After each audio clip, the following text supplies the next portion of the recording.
E aí pessoal, bem-vindo a mais um vídeo da Regency Áudio. Aqui quem fala com vocês é o Bernardo. Sou proprietário aqui na Regency Áudio. Hoje eu vou apresentar para vocês um receiver aqui um tanto quanto raro, né? Que está aqui com a gente na Regency, que é o Sansui G33000, tá? É esse receiver aqui. Ele é um receiver de 300 watts por canal RMS, receiver da década de 70, né? Vocês podem ver que ele é dividido em duas partes, para quem não conhece, né? O interessante é que ele é dividido em duas partes. A gente tem a parte toda de pré-amplificação com os controles em cima. Embaixo separado a gente tem um módulo que é só o power dele, tá? Esses módulos eles são separados, né? Se a gente ver aqui, isso aqui é solto, tá? Um do outro é bem pesado. Todos os dois módulos são extremamente pesados por conta da grande potência e da robustez. A gente vê aqui, nessa parte de baixo, ela é toda feita com dissipador em alumínio, com essas aletas aqui, tá? Aqui a gente tem um fã, um ventilador, com um duto interno para refrigerar.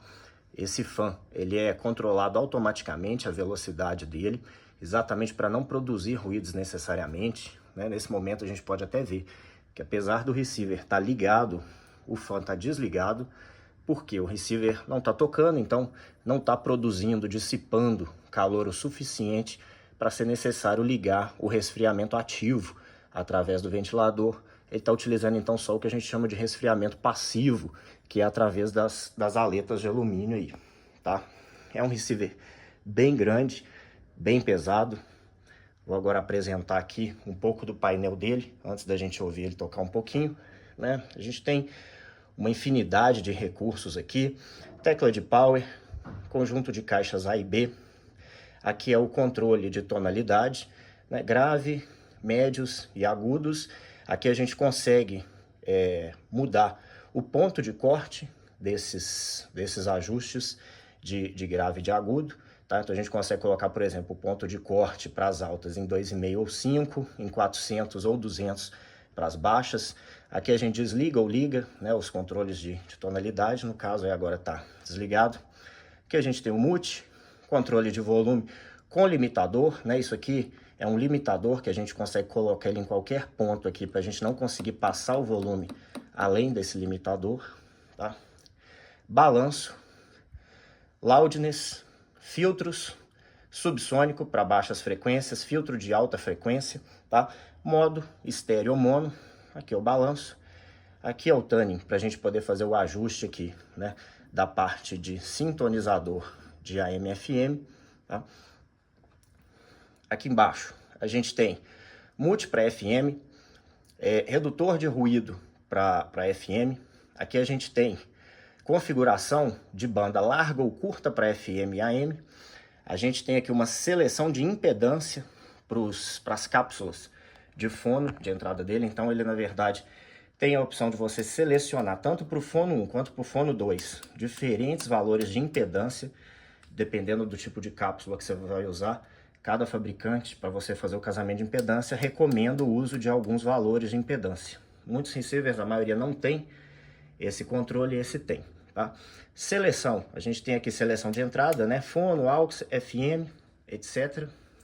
Aqui, uso do adaptador de 4 canais, se a gente vai ligar ele ou não.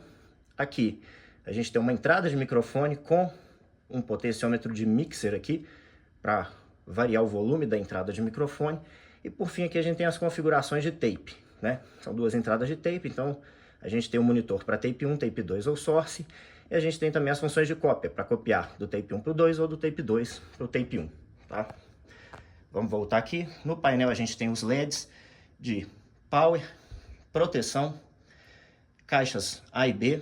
Aqui a gente tem um indicador de potência, tá? Você vê que ele é 300 watts RMS, mas ele consegue atingir até 600 de pico, né? A gente consegue ver isso pelo indicador aqui.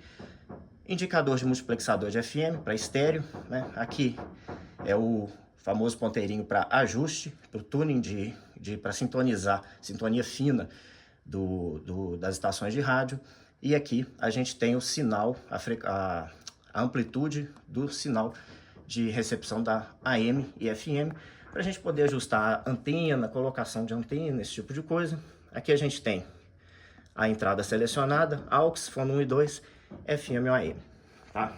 Aqui embaixo a gente tem só um botãozinho de power, para ligar e desligar o módulo de power, né? Esse botão aqui ele funciona da seguinte forma: se a gente deixar em off para baixo, o power vai estar sempre desligado, tá? Se a gente colocar para cima, na configuração remote, o power vai ligar junto com o botão de power do pré, que é como está configurado aqui, é o modo mais prático de usar.